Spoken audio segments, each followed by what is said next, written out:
नमस्कार, RG talk channel पर आपका स्वागत है। सबसे पहले आप हम बताएं कि आप भारत के किस राज्य से या शहर से देख रहे हैं।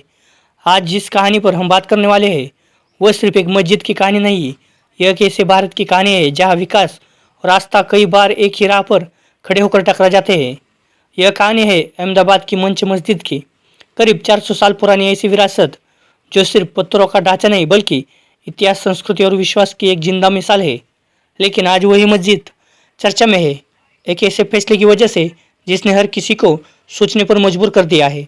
क्या विकास के नाम पर धार्मिक स्थल को बदला जा सकता है? क्या यह ही असली जनीयत है या आस्था के लिए खतरा? अहमदाबाद के सरसपुर इलाके में मौजूद मंच मस्जिद मुगल दौर की उस निशानी में से है जिसने सदियों तक नमाज की आवाज़ें, रमजान की रोशनियाँ और एक समुदाय पीढ़ियों की यादें अपने भीतर संभाल कर रखी है।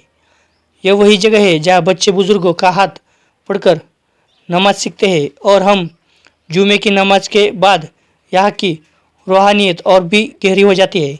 लेकिन अब नगर निगम का कहना है कि सरसपुर में ट्रैफिक लगातार बढ़ रहा है और इस सड़क चौड़ी करना जरूरी है ताकि एम्बुलेंस, फायर ब्रिगेड और आम लोगों को राहत मिल सके।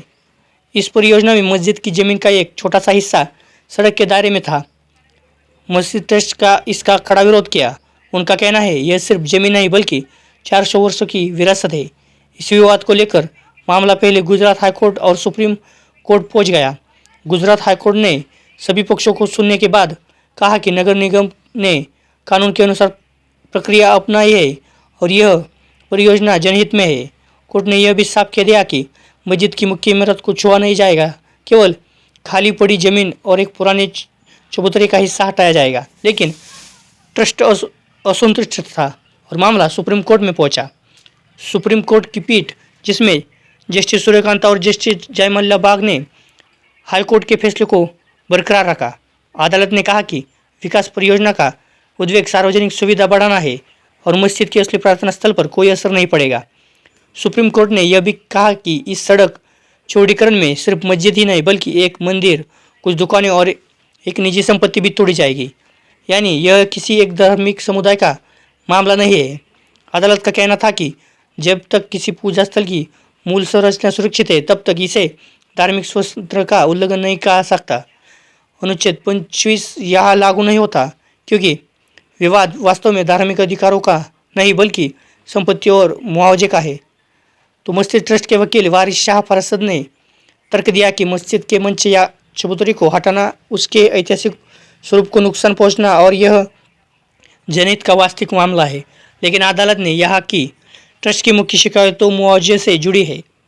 सुप्रीम कोर्ट ने यह भी कहा कि अगर आगे चलकर साबित हुआ कि ट्रस्ट की जमीन प्रभावित हुई है तो उन्हें उचित मुआवजा दिया जाएगा। गुजरात हाईकोर्ट ने भी पहले नगर निगम की आंशिक तोड़फोड़ रोकने से इनकार कर दिया था और कहा था कि कानूनी प्रक्रिया पूरी तरह से सही तरह अपनाई गई है। अब बड़ा सवाल ये उठता है कि क्या किसी शहर के विकास के लिए धार्मिक स्थलों को छुआ जाना सही है? कानूनी रूप से देखें तो सुप्रीम कोर्ट का फैसला संतुलित लगता है। विकास भी होना चाहिए और धार्मिक स्थलों की मूल इमारत की भी सुरक्षित होनी चाहिए। कानूनी वैज्ञानिकों का मानना है कि यह फैसला आने वाले समय में एक मिसाल बन सकता है। विकास और आस्था के बीच संतुलन कैसे बनाया जाए? तो आपकी इस वीडियो में बारे में आपकी क्या राय है? कमेंट में एक बार जरूर बताना। जय हिंद।